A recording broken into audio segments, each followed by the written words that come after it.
3월 29일 아침 송은재 TV 시작합니다. 민주당이 난동을 부리고 있습니다. 국회 독재를 이용해서 입법 내란을 획책하고 있습니다. 이게 내란입니다. 그러니까 지금 헌법재판소에 윤 대통령에 대한 이 탄핵 선고를 앞두고 파면하지 않으면 폭동이 일어날 것이다. 폭동 이야기, 박지원을 비롯해서 여러 명의 민주당 의원들이 폭동을 이야기하고 있습니다.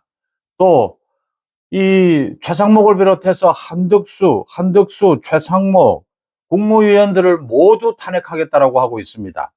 국무회의를 정지시키겠다, 완전히 국정을 마비시키겠다라고 하고 있습니다. 민주당 초선 의원들입니다. 폭동, 국무위원들을 모두 탄핵하겠다. 이건 명백한 내란 획책입니다. 많은 분들이, 합리적인 많은 국민들이 지금 이재명에 대한 그 2심 선고, 무죄가 선고된 것을 보면서 어떻게 이런 일이 있을 수 있느냐, 정말 많이 실망을 합니다. 그런데 전혀 실망할 때는 아니다. 좌파 판사들에 의한 이상한 재판들은 이미 여러 번 겪었습니다. 지금은 이재명 전 민주당의 입법 내란을 진압해야 할 때다. 입법 내란, 이 폭동을 제압해야 할 때다. 라는 것을 분명하게 생각하지 않을 수가 없습니다. 검찰입니다. 검찰, 제가 거듭 말씀을 드립니다. 검찰, 경찰, 대한민국의 공권력은 세계 선진국 수준입니다. 대한민국의 전반적인 공권력에 도전하는 세력은 지난 40년 동안 87년 헌법을 이야기합니다. 87년 헌법의 잘못된 점, 이 시대에 맞지 않은 점이 굉장히 많습니다. 그런데 87년 헌법은 만들어질 때부터 번갈아 가면서 대통령을 하자라는 걸로 삼김이 합의한 그 결과물입니다. 그래서 좋은 점도 있었습니다. 지난 40년 동안 이 헌법은 바꿔야 합니다. 그런데 지난 40년 동안 이 평화적인 정권 교체가 이루어졌습니다. 그래서 경제가 이렇게 안정적으로 발전할 수 있었습니다. 물론 20년 전부터 이 헌법을 바꿔야 한다. 헌법은 바꿔야 합니다. 그런데 이 헌법이 가져다 준 그래도 뭐 몇 가지 안 되는 혜택 중에 하나였습니다.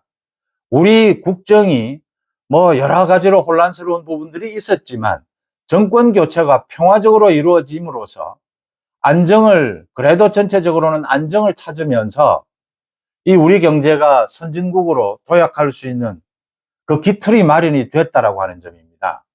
이게 이제 무너져 간다라고 하는 것이죠. 지금 이재명이 하고 있는 것은 분명하게, 민주당이 하고 있는 것은 권력 찬탈입니다.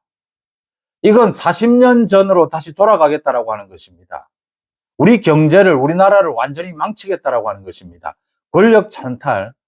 제가 비상계엄, 윤 대통령이 비상계엄을 선포했을 때 차마 말하지 못했던 부분이 있습니다. 조금만 더 기다렸더라면 뭐 어떤 이 국정에서, 정치에서 이렇게 가정을 하는 것은 큰 의미는 없습니다. 그런데 민주당의 난동이 계속될 것이다. 민주당은 정상적인 방법으로는 집권할 수가 없다. 이재명은 사법 리스크 때문에 정상적인 방법으로는 안 된다. 그래서 지난 3년 동안 이 탄핵 난동을 벌여왔습니다. 그래서 결국은 폭동, 난동으로 가게 될 것이다. 그러면 대한민국의 공권력으로, 그때는 정말 비상계엄으로 얼마든지 진압할 수 있고 좌파들을 일거에 썰어버릴 수 있다고 하는 것입니다. 이 시간의 문제, 이 시기의 문제였습니다. 이제 이 시기가 다가오고 있다는 걸 느낍니다. 물론 민주당도 바보는 아닙니다. 죽는 길이라는 걸 알고 있습니다. 그런데 갈 길이 없습니다. 지금 실망만 하고 있을 때는 아니다라는 부분 하나 둘 짚어보겠습니다. 어제 민주당의 초선 의원들이 공동으로 기자회견을 갖고 한덕수 권한대행에 대해서 40역을 임명하라. 임명하지 않으면 탄핵하겠다. 그 다음 이제 국무위원들도 차례대로 탄핵하겠다. 뭐 이것저것 따지지 않겠다. 최상목을 비롯해서 모두 탄핵하겠다라고 했습니다.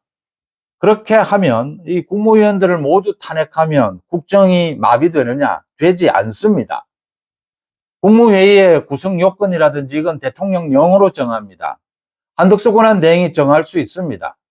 국무회의 2명으로도 국무회의가 성립할 수 있습니다. 대통령령을 바꾸면 됩니다. 뭐 지금은 상식의 시대는 아닙니다. 지금은 비상시국입니다. 바꿀 수 있습니다. 국무위원들을 모두 없애도 국무위원 대행으로도 국무회의를 이룰 수 있습니다. 지금 뭐 어차피 난동입니다. 그 다음 이 탄핵 난동에 대해서 제가 수십 번 이야기했을 것입니다. 이거 직권남용입니다. 민주당 국회의원들 직권남용입니다. 원내대표를 비롯해서 검찰에서 1년 전이었습니다. 이원석 검찰총장이 이 부분을 몇 번이나 검찰총장이 이야기한 부분입니다. 직권남용으로 검찰이 수사에 나설 수 있다고 했습니다. 수사에 나서야 합니다. 검찰에 대해서 제가 검찰도 뭐 소위 좌파도 있습니다. 그런데 아직 검찰의 핵심, 검찰의 큰 줄기는 합리적입니다. 문재인에 대해서 어제 이제 공개가 됐습니다. 전주지검이죠. 문재인에 대해서 소환 일자를 조정하고 있다. 그걸 왜 조정을 합니까, 지금? 이게 몇 달째입니까? 문재인, 문다혜 모두 피의자입니다. 소환에 응하지 않습니다. 이 몇 달째 이러고 있는 겁니까? 그래서 지금 서면 조사를 또 하고 뭐 소환 일정을 조율하겠다. 지난달에 소환을 통보했는데 문재인이 거부하고 있다. 이게 지금 거부하니까 전직 대통령이니까 서면 조사로 하자. 소환 일자를 조율하자. 이러고 있을 때입니까? 현직 대통령에 대해서도 공수처가 불법 수사를 하고 불법 체포를 하는 이런 비상시국입니다. 검찰이 확실한 태도를 보여야 합니다. 지금은 말 그대로 내란입니다. 내란.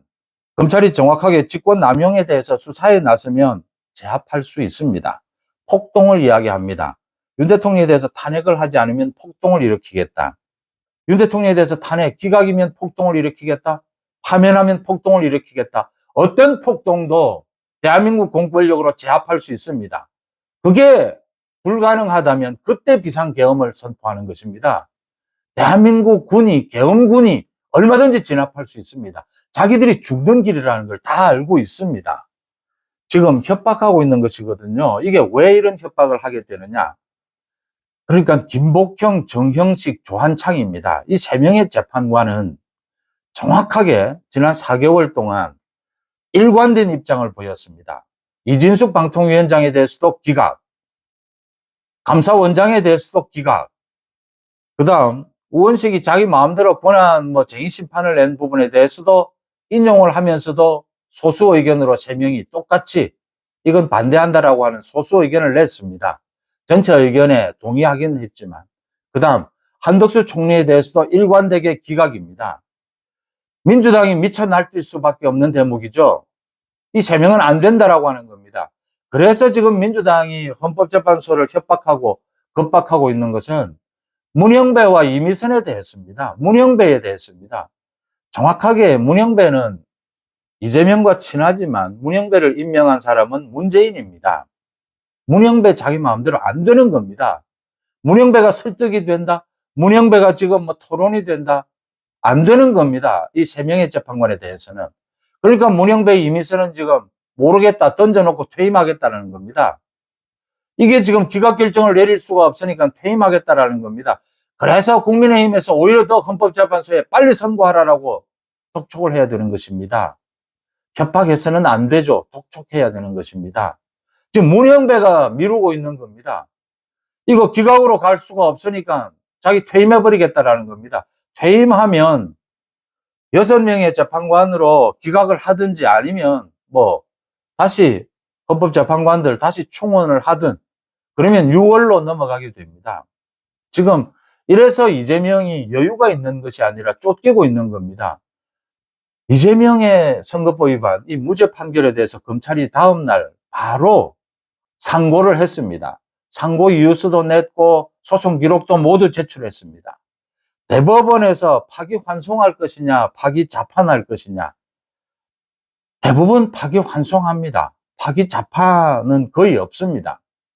참 0. 몇 프로 이런 겁니다.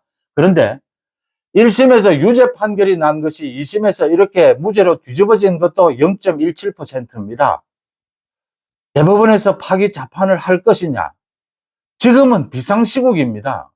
파기자판할 수 있습니다. 재판 지연 못합니다. 이재명에게는 이제 이 상고를 할, 뭐 의견서를 제출할 아무런 자격이 없습니다. 대법원에서 조희대 대법원장이 판단을 내리면 대법원 지금 조희대 대법원장까지 13명입니다. 이 13명 가운데 적어도 8명, 9명은 그래도 합리적이고 보수적인 이 대법관들이다라고 평가를 받고 있습니다. 파기자판 못할 게 없습니다. 이런 걸 하라고 파기자판 같은 제도가 있는 겁니다. 평소에는 하지 않습니다. 다시 돌려보내죠. 고등법원에. 다시 한번 심리를 해보라. 그게 상식적일 겁니다. 근데 지금은 상식의 시간은 아닙니다. 비상한 시국입니다. 조희대 대법원장이 파기자판이라는 제도를 만들어 놓은 이유입니다. 이럴 때 대법관들이 모두 나서서 결정을 내리는 겁니다. 자, 1심에서 유죄입니다. 징역형입니다. 2심에서 무죄입니다. 모든 내용은 심리가 다 됐습니다. 3년 가까이 끌었습니다. 대법관들 모두 재판에 있어서는, 법리에 있어서는 선수들입니다. 프로들입니다. 들여다보면 하루 이틀이면 모두 다 알 수 있는 것들입니다. 이러니까 이재명이 사실은 제정신 아니고 미쳐 날뛰고 쌍욕을 입에 담고 이러는 상황이 되어가고 있는 것입니다. 지금 제가 방송을 했습니다. 김용민이 민주당에 이 김어준 방송에 출연을 해서 이런 소리를 떠들다가 뭐 국회의원 총사퇴, 헌법을 바꾸자, 뭐 국민투표로 대통령을 뽑았으니까 국민투표로 대통령을 끌어내리자. 대통령이 조금 마음에 안 들면 매일같이 투표해서 끌어내립니까? 매일같이 투표해서 대통령 새로 뽑습니까? 이건 내란을 획책하는 것 이상의 아무것도 아닌 겁니다. 이런 상황에서는 침착하게 이제 모든 상황을 기다리면 되는 것입니다. 준비하면 되는 일입니다. 경찰, 검찰, 나아가서 국정을 지금 이끌고 있는 한덕수 권한대행입니다. 사상 최악의 이 산불에 대응한다고 정신이 없는 부분인데 한덕수 권한대행이 잘하고 있습니다. 최상목 대행에 이어서 뭐 별다른 반응을 보이지 않습니다. 준비만 하면 됩니다. 국무회의도 대통령령을 언제든지 바꿀 수 있습니다. 대통령령이기 때문에 국회에 뭐 심의 필요 없습니다. 국회 통과 필요 없습니다. 민주당이 모든 국무위원들을 탄핵하라. 좋습니다. 민주당이 폭동을 일으키겠다. 좋습니다. 지금 헌법재판소는 움직일 수 없습니다. 최소한의 3명의 재판관은 이제 이 전체의 국정 상황을 보면서, 재판 상황을 보면서 더 확실하게 결심을 굳혀가고 있습니다. 오히려 더 늘어가고 있습니다. 이건 안 되겠다. 이 이재명 민주당은 제압해야 되는 것이다. 어떤 경우가 오더라도 충분히 대응할 수 있습니다. 국회 다수당이라고 해서 할 수 있는 것과 할 수 없는 것이 있습니다. 지난 3년 동안 이재명은 자신의 방탄을 위해서 줄 탄핵, 지금 뭐 헌법재판소를 협박하는 이 난동, 소위 입법 내란입니다. 이 폭동을 제압할 차근차근 준비를 할 때다. 지금 절대로 실망할 때가 아니고 합리적이고 보수 국민들 모두가 뭉쳐서 이제는 정말 이재명 저 민주당 좌파와 한판 승부를 준비해야 할 때다라는 점을 분명히 느낍니다. 여러분들은 어떻게 보십니까? 목소리가 좀 높아졌습니다. 좋은데TV 마칩니다. 고맙습니다.